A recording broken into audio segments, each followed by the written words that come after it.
vous êtes à ce midi, bienvenue dans votre émission.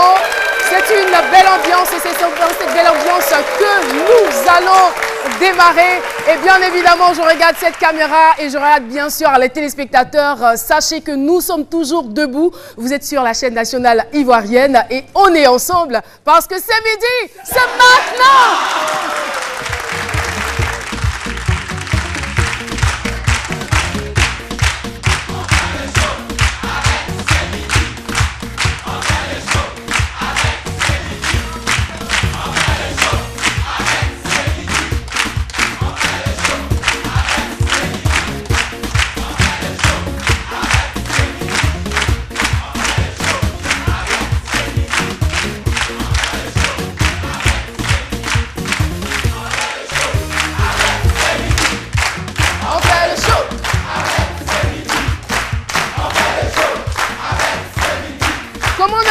Le show quand nous avons le privilège d'être là encore et de profiter de tous ces instants, de profiter de la vie. Bienvenue, cher public, et bien sûr, bienvenue à Aloussène, Linjaber et Alissa.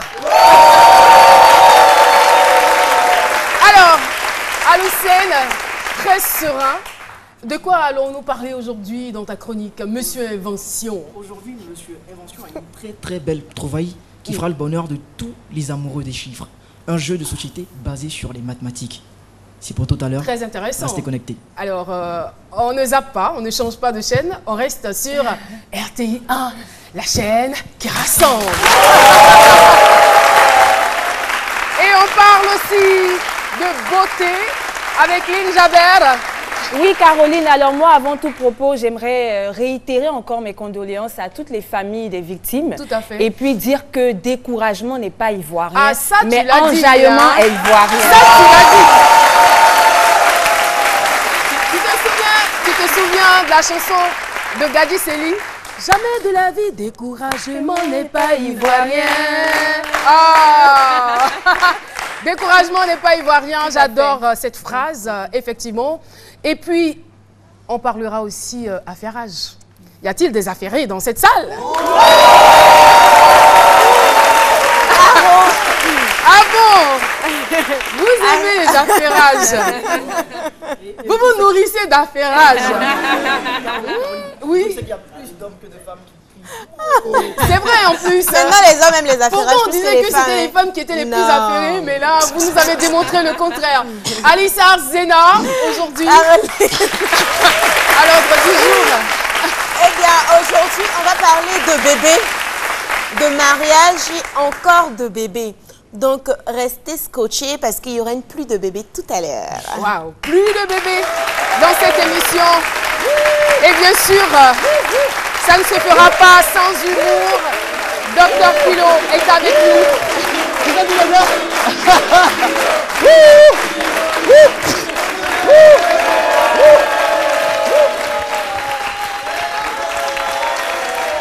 Ça va?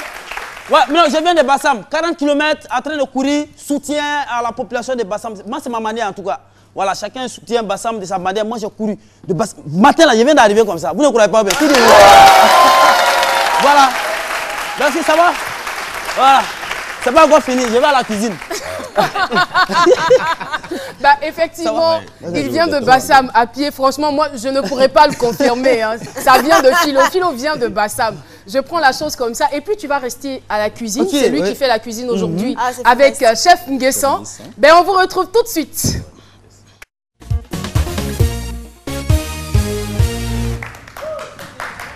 Micro, hein? Ah bon, c'est bon, on va préparer maintenant. Hein? Voilà, Chef Nguessan, qu'est-ce que tu as prévu pour nous aujourd'hui? Aujourd'hui, avant de commencer, écoutez bien.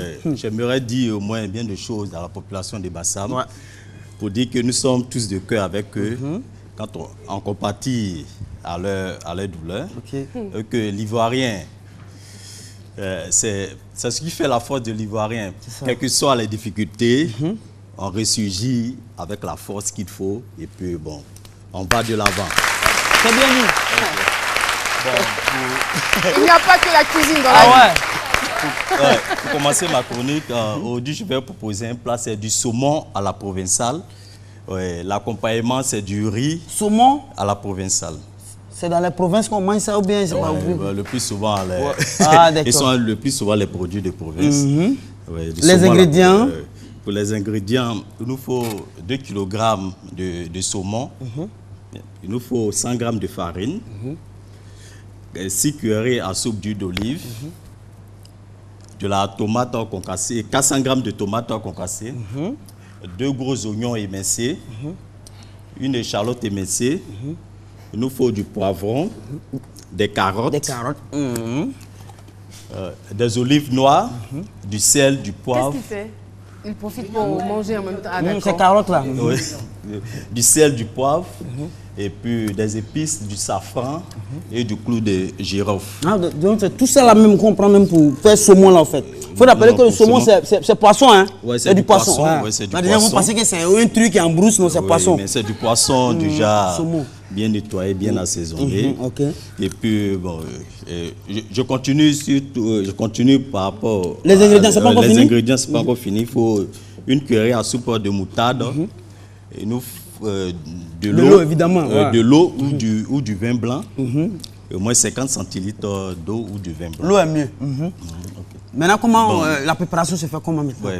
Pour la préparation, il nous faut mettre de l'huile, de l'huile d'olive, faire chauffer. Ensuite, on fait revenir les légumes, c'est-à-dire dans l'huile, en fait. Dans de l'huile. Ça veut dire faire revenir. Les oignons. Les échalotes, les carottes, pendant au moins 10 minutes. On ajoute la tomate concassée. Dans tout ça, on mélange. Dans tout ça. On ajoute la moutarde. La fin de l'émission. On ajoute la moutarde, on mouille et on laisse cuire pendant 15 à 20 minutes. Après 20 minutes, pendant le temps de cuisson, on fait revenir légèrement les morceaux de poulet. Et après les 20 minutes de cuisson, on ajoute les poulets. Je dis les poulets, excusez-moi, le saumon. Le saumon déjà découpé et assaisonné. On ajoute ça dans la sauce. On ajoute les olives noires. Les olives noires, oui. On rectifie l'assaisonnement. Mais tout en remuant, hein, parce que, tout en remuant, voilà, c'est ça. On rectifie l'assaisonnement. Il ne faudrait pas que ce soit fermenté.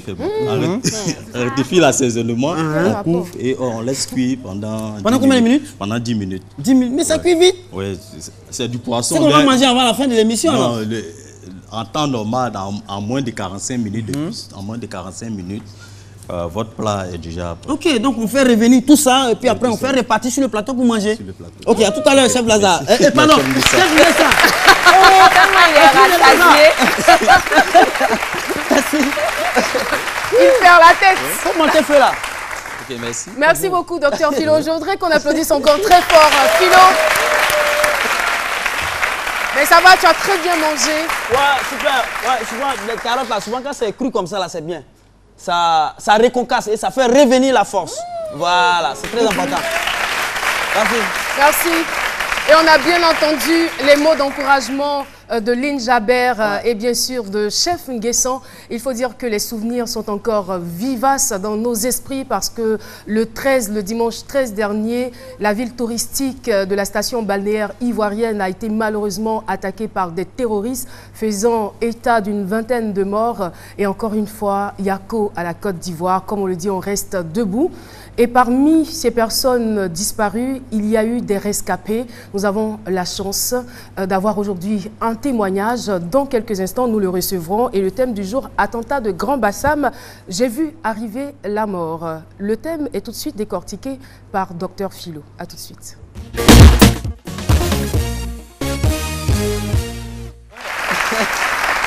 Attentat de Grand Bassam. J'ai vu la mort arriver, ça veut dire qu'il faut saluer l'esprit de notre invité parce que c'est pas facile. Vivre ces événements-là, puis venir s'asseoir sur un plateau de télé, puis raconter. Il y a des gens qui ont vécu, même de loin même, des gens même qui ont vécu à la télévision seulement, les reportages, mais eux-mêmes ils ont peur d'en parler. Il y a des gens aujourd'hui, quand tu parles de Bassam, pardon, quand tu dis que tu es sur la porte, tu es à côté de moi. Donc quelqu'un qui vient nous en parler, c'est à saluer et dire, à profiter pour dire, parce que moi c'est ça, c'est pourquoi c'est écrit sur le plateau, peur, on n'a plus peur, que ces terroristes-là, leur terminus c'est la Côte d'Ivoire en tout cas. C'est fini quoi. Voilà, ils sont arrivés à leur terminus. Et dire, en même temps que Il faudrait que chacun de nous... En tout cas, c'est votre prière. Oui, il faut vaincre la peur. C'est pourquoi il y a barré très rouge là. Il faut vaincre la peur. Il faut faire comme moi. Où tu as peur? Il ne faut pas avoir peur. Non, j'ai pas tu es à côté de moi, on n'a pas peur. Et vaincre la peur, il faut en parler. Il faut en parler, c'est pourquoi on va écouter notre appel à témoin. Il faut en parler parce qu'il ne faudrait pas qu'on reste crispé, se résigner à victime. Chaque fois que quelqu'un parle. Moi, les Ivoiriens, c'est formidable. Moi, déjà, une petite fille au quartier hier qui avait une ouverture au pied, blessée, elle a bandé son pied. Je lui ai dit, hey, maman, ton pied là, tu es blessé, tu as eu quoi? Oui, c'est là que ça commence. Elle dit, tonton, c'est Bassamo. Vous voyez, les Ivoiriens, c'est tout le monde là autour de la chose. En fait, c'est bon, une petite fille de 5 ans déjà qui ironise, bon, pas ironiser comme ça, mais qui essaie de parler de la chose avec un brin d'humour, ça fait plaisir. Et dit en même temps que même aujourd'hui, les bars de Bassam, les bars qui vont à Bassam là, il y a des gens qui ont dit, même quand la pratique crie Bassam, Bassam, Bassam, Bassam, les minicas, Bassam, Bassam, il y a des clients qui disent non, il ne faut pas en parler, il ne faut pas dire non des Bassam, non, il faut en parler. Et aujourd'hui, il y a des gens qui ont la phobie de l'eau. Il y a des gens aujourd'hui, même à cause de cette histoire de bassin plat, les piscines même, ils ont supprimé chez eux à la maison. Parce qu'ils ne veulent pas, ils ont cette phobie de l'eau. Et nous avons parlé de ça ici une fois. J'ai dit qu'il faut vaincre la peur. Parce qu'en même temps, ne pas permettre à ces terroristes-là d'atteindre leurs objectifs. J'ai dit ici à un moment que c'était djihadiste. C'était 10 djihadistes. Mais il faut qu'on fasse de sorte qu'ils soient djihadiens. Il ne faut plus rien dire ici encore. Il ne faut plus là. Et Caroline, je vais terminer pour dire, on dit, c'est pourquoi il dit attentat. Parce que attentat, normalement, avant, ils venaient attenter tard. C'est pourquoi on disait attentat. Mais celles-là, ils sont venus vers 3h midi. Donc c'est attentôt. Donc nous allons lutter que ce soit attentat, rien du tout en Côte d'Ivoire et les Ivoiriens sont formidables parce que, comme je le disais, ils sont à leur terminus. La Côte d'Ivoire est un pays béni. Pourquoi? Et puis c'est des gens qui sont très intelligents. Première capitale de la Côte d'Ivoire, et puis c'est le premier pays, la première ville qui choisit pour frapper. Donc moi je pense que c'est des gens qui cherchent, ils sont trucs. Merci. Merci beaucoup, Dr Philo. En tout cas, on dit plus jamais aux attentats, on dit non au terrorisme, que ce soit en Côte d'Ivoire, que ce soit en Afrique et partout ailleurs dans le monde. On ne veut plus de ça, on ne veut plus que des individus se lèvent pour attenter à la vie d'autres personnes. On ne veut plus que des individus, de méchantes personnes se lèvent pour mettre fin à la vie. La vie ne nous appartient pas, elle appartient à celui qui a créé la vie, donc il faut pouvoir l'honorer. Merci encore de rester en notre compagnie. On va partir tout de suite pour le micro-trottoir. Quelques mots, certainement de réconfort à l'endroit des familles endeuillées. C'est parti. Le message que je peux adresser aux victimes de la barbarie des djihadistes contre la Côte d'Ivoire, c'est le message de compassion. La nation toute entière, nous sommes tous avec eux. Et nous souhaitons prompt rétablissement à tous les blessés. Ce que nous allons dire, c'est demander aux victimes d'être courageux, de ne pas perdre espoir. Il y a des moments comme ça dans la vie, que de garder espoir, je pense que Dieu va les soutenir. Parce que c'est déjà arrivé. C'est bien dommage, mais on n'y peut rien. Moi, je l'ai dit Yako, pour ce qui s'est passé. Mais je leur dis de ne pas perdre l'espoir d'aller à Bassam, même les touristes qui vont venir. Je leur demande de ne pas perdre de l'espoir parce que la vie continue. Ce qui s'est passé, j'espère que ça ne va plus se reproduire. Merci beaucoup à vous. Effectivement, la vie continue et nous ne perdrons pas espoir. Nous allons recevoir tout de suite notre invité témoin du jour. C'est notre héros du jour, j'ai envie de le dire. Il était à Bassam, c'est un rescapé. Nous accueillons tout de suite Abbé Raoul, que je vous demande d'applaudir très fort.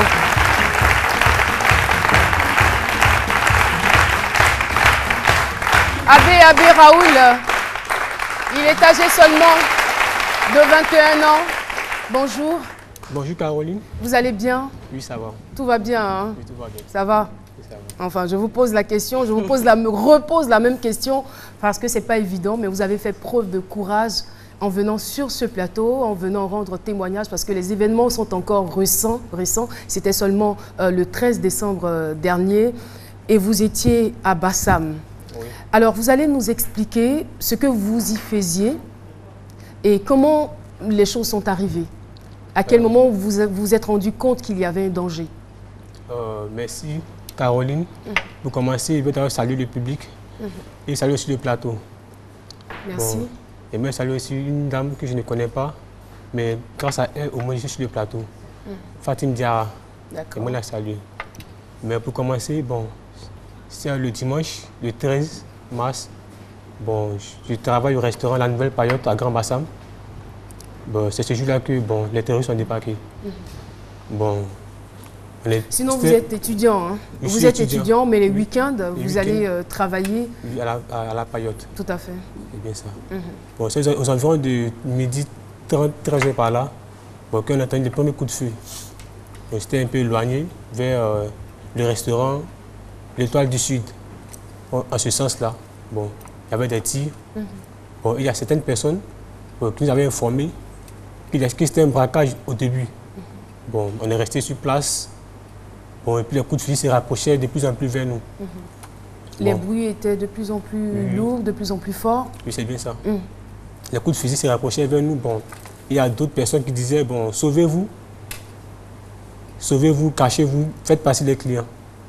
Bon, d'autres clients sont partis. Bon, nous, on est restés, se cacher à la cuisine.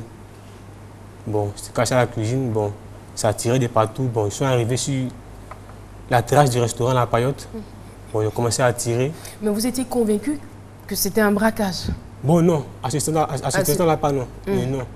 Bon, au début, oui. Au début, oui, mais à ce instant-là, bon, c'était bon, des terroristes. Ils ont dit que c'était des terroristes qui tiraient sur des gens. Bon, quand ils veulent se cacher, ils s'enfuient. Donc après, vous avez eu la bonne information. Elle est venue de qui? Bon, de certaines personnes qui sillonnaient du bord de la plage, là, qui ont été informés. Bon, puis on s'est caché. Bon, j'étais aussi sur la terrasse de notre restaurant. J'étais là, tiré sur des personnes. Bon, nous, on était cachés à la cuisine. Bon, c'est à ce temps-là que j'ai aperçu une dame qui était blessée à la cuisine. Bon, je lui ai apporté assistance pendant 1h30 par là. Jusqu'à ce que les secours arrivent pour qu'on puisse nous évacuer.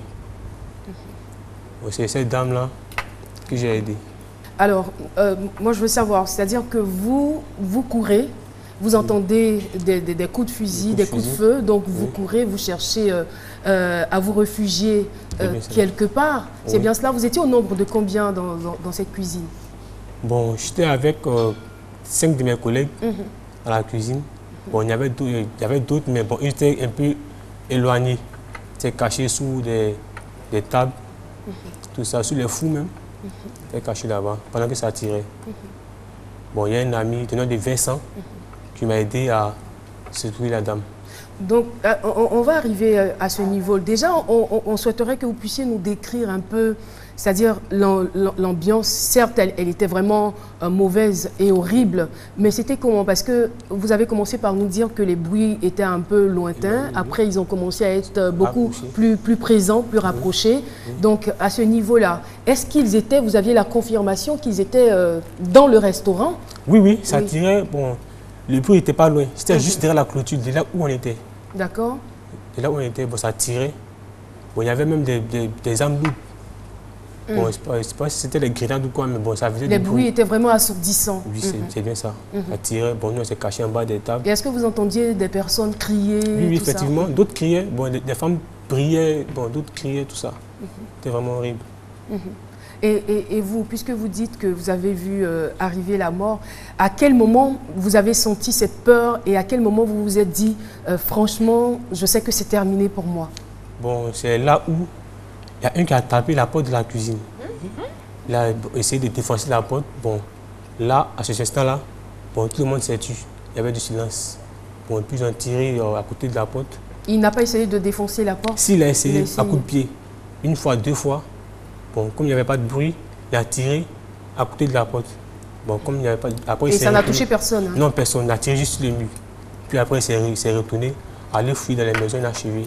S'il n'y avait pas de personnes cachées là-bas, puis ils sont à la piscine. Mais de votre cachette, comment est-ce que vous avez su qu'il est allé dans les maisons inachevées? Bon, il y avait des amis qui étaient cachés juste à côté, qui pouvaient les apercevoir. Ah, qui vous ont fait le compte rendu après, d'accord. C'est bien ça. Et comment est-ce que vous avez rencontré cette dame? Parce que vous me disiez qu'elle n'était pas seule, elle était avec une de ses amies. Oui. Bon, la dame, bon, ça, c'était à quel moment? Après que le monsieur, enfin, le méchant soit parti ou avant? Bon, la dame, bon, c'est une cliente habituelle. Elle vient chaque dimanche avec sa camarade, bon, se distrait, vient jouer, nager, tout ça, pour repartir. Bon, elle était au restaurant, elle mangeait. Bon, quand elle a entendu des coups de fusil, elle fuyait, c'est là qu'elle a reçu des balles. Les deux, hein, les deux ont été touchés. Les deux ont été touchés. Bon, mais l'autre, malheureusement, bon, elle a perdu la vie. C'était une femme de race blanche aussi? Oui, une Allemande. D'accord. Elle a perdu la vie. Bon, mais l'autre, bon, celle à qui j'ai apporté l'assistance, bon, elle a survécu. Mais où est-ce que vous avez eu ce courage? Parce que j'estime qu'en pareille circonstance, on est tellement tétanisé par la peur qu'on n'a pas forcément de bons réflexes. Où est-ce que vous avez eu cette force, ce courage pour lui tenir, pour lui apporter votre assistance? Bon, là, bon, je me suis dit que bon, il fallait le faire. Parce que bon, elle avait besoin de soutien, bon, besoin d'aide, tout ça. Bon, c'est là que je suis parti l'aider, simplement. Je me suis dit qu'il fallait le faire.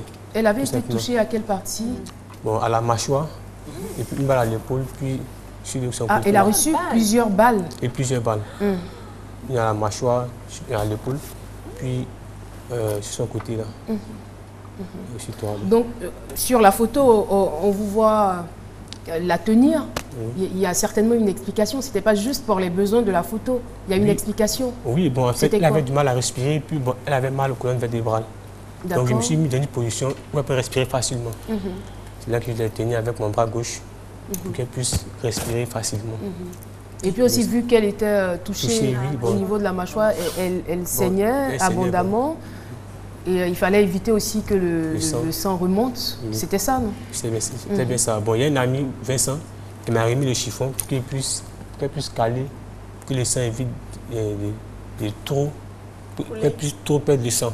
Donc, elle a attrapé le chiffon pour que le sang puisse rester un peu, ne pas gaspiller. Mais qui a tiré la photo? Voilà, merci. Bon, c'est une amie, une collègue. Bon, elle, bon, après que les militaires nous ont sécurisés, elle a pris la photo, puis elle est partie. Ah, ça, c'était bien après que vous soyez hors danger. Hein. Oui, c'est D'accord. Et il faut dire que notre invité, c'est vrai qu'il a été quand même un héros ce jour-là, mais son père nous a confié qu'il est très courageux et il a des comportements très responsables, n'est-ce pas, monsieur Abé Samson? Bonjour, monsieur. Merci. Effectivement, c'est mon fils, il est vraiment courageux. Et quand c'est comme ça, on est très fiers de l'enfant. Oui, je suis fier de lui. On n'a pas envie d'avoir un enfant qu'on va traîner comme un boulet. À son âge, il partage la même chambre que moi. Pourquoi? Pourquoi? Bon, je ne sais pas, mais... Vous vous sentez en sécurité quand vous êtes avec lui? Bon, c'est bien, mais quand il doit sortir, il faut que je sois prévenu. S'il ne me voit pas qu'il est arrivé à un coin, il faut qu'il me fasse un message.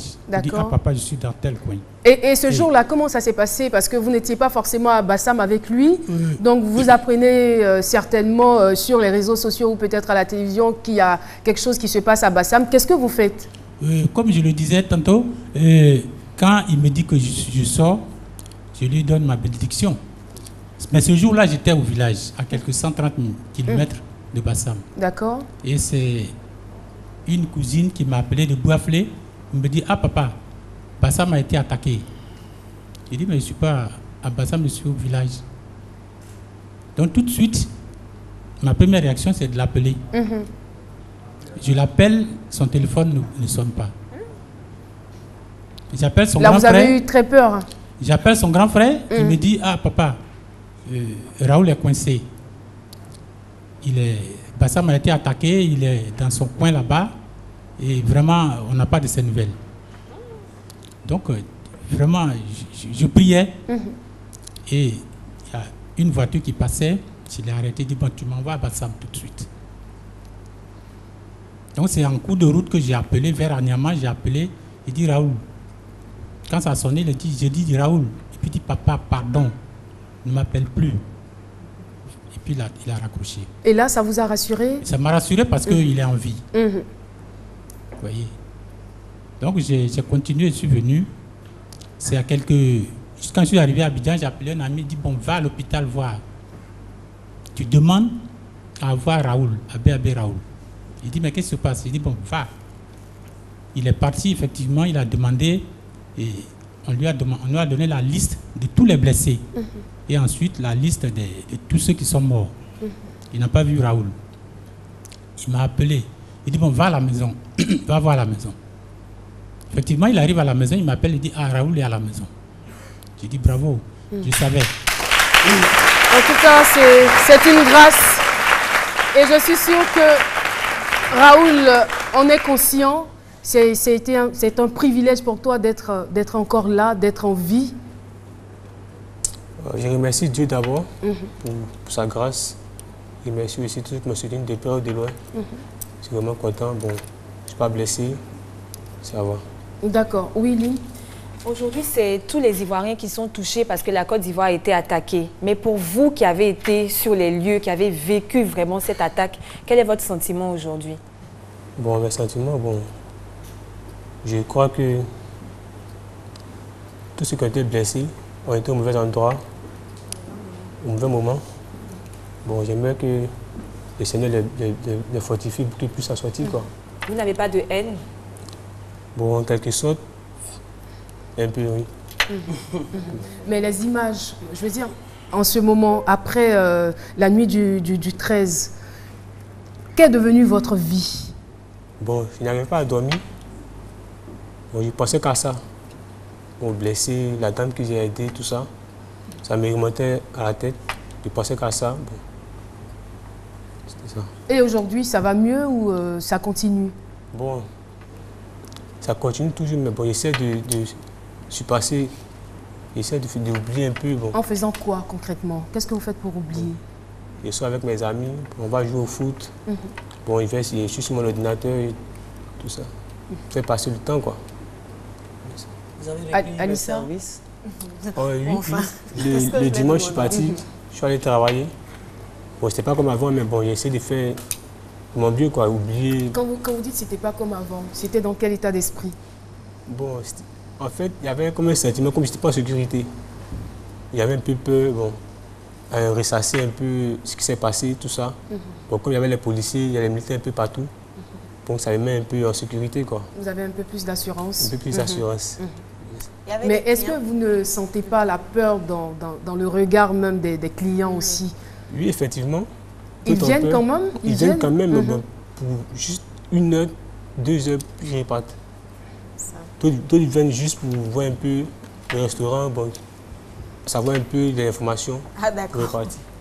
Oui, je vais profiter, je voudrais m'excuser, je vais titiller un peu notre invité, puis faire un peu la photo qu'on a vue. On espère que ça va l'aider à oublier ses horreurs. Voilà, c'est ça aussi. Voilà, l'image qu'on a vue tout à l'heure avec la dame a fait du tout des réseaux sociaux. Il y a des gens au niveau des commentaires, bon, quand vous étiez derrière, qui disaient par exemple, ah, il a attrapé la dame là, c'est son visa, son passeport, il a attrapé comme ça, il ne va pas le laisser. En fait, les gens se disaient que bon, vous le faites peut-être par intérêt, peut-être que quand la dame allait guérir, elle allait vous envoyer de l'autre côté. Qu'est-ce que vous avez à répondre à ces personnes-là? Moi, je ne pense pas. Bon, je l'ai fait parce que bon, je me suis dit que je devais le faire. Parce que bon, elle avait besoin d'aide, d'assistance, tout ça. Bon, je l'ai fait pour l'aider simplement, pas pour autre chose. Merci. Et on termine avec assez rapidement. Et aujourd'hui, avec la dame, quels sont vos rapports? Bon, j'ai appris qu'elle a été transférée en Afrique du Sud pour une opération le vendredi. Elle est de quelle nationalité? Bon, elle est ukrainienne d'origine. Ukrainienne. Et elle travaille ici à Abidjan? Elle est policière aux Nations Unies. D'accord. En tout cas, on vous remercie pour ce courage dont vous avez fait preuve en venant ici sur ce plateau. Et aujourd'hui, le terrorisme n'est plus l'affaire d'une seule personne. Le terrorisme, c'est l'affaire de toute l'humanité. Et on est en plein dans l'actualité parce que Bruxelles a été attaquée ce matin même. Il y a eu des explosions, on va dire, à l'aéroport, dans un métro. Et hier, c'était le Mali. Heureusement que ça a été, on va dire, très vite stoppé. Et il y a eu plusieurs pays, à l'instar de la Côte d'Ivoire, il y a eu la Turquie, on se souvient encore du Bataclan, on se souvient du double attentat au Niger. Et franchement, il faut que ça cesse. Je crois qu'on devra plutôt prier pour ces terroristes pour qu'enfin ils aient un cœur humain. Voilà, ça pourrait peut-être réduire tous ces problèmes, toutes ces horreurs. Mais on va vous aider, chers invités, à oublier ce qui s'est passé et à reprendre, parce que vous êtes déjà courageux, on va vous redonner encore plus de courage pour aller de l'avant. Et je voudrais qu'on puisse accueillir un collectif, c'est le Chœur de Bassam, qui vient maintenant sous vos ovations. Cher public. En pensant à cette mère qui pleure parce qu'elle a mal, je vous invite à célébrer ma ville Bassam, libérée d'une manifestation de femmes. Côte d'Ivoire, voici ton défi, il est de taille. Comme ce Pierre qui marche, qui boite avec sa canne, la maman qui prend son enfant avec son pagne. Check, avec sincérité, il nous tape sur les nerfs, c'est la sincérité. On tue de la vérité, la nation ivoirienne défend son unité. Stop, c'est les terroristes qui nous terrorisent. Comme ce rap qui nous mobilise. Comme ce rap qui nous mobilise. Comme ce rap qui nous mobilise.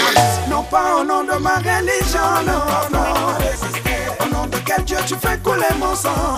Tu me tueras point, dans tous les livres ça s'écrit. Regarde, je vais résister.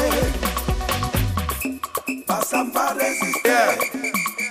Y'a rien, c'est l'homme qui a peur.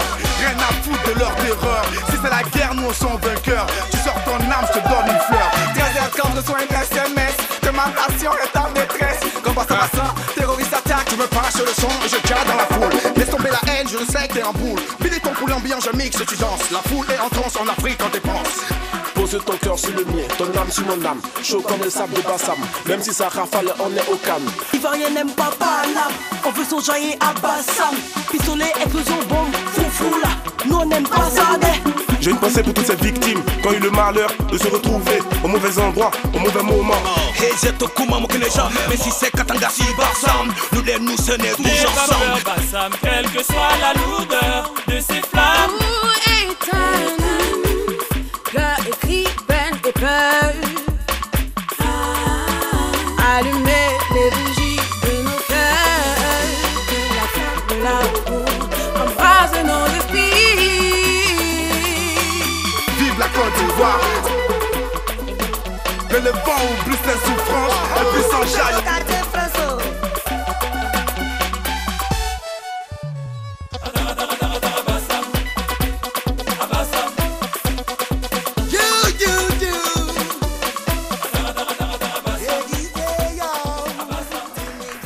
Bravo! Bravo! Au cœur de Bassam, on entend bisser, bisser, bisser dans la foule, bisser dans le public.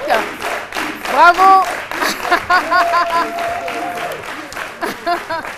Merci infiniment pour cette très très belle chanson et je vais appeler tout de suite Black Jack Démocrate D. Voilà.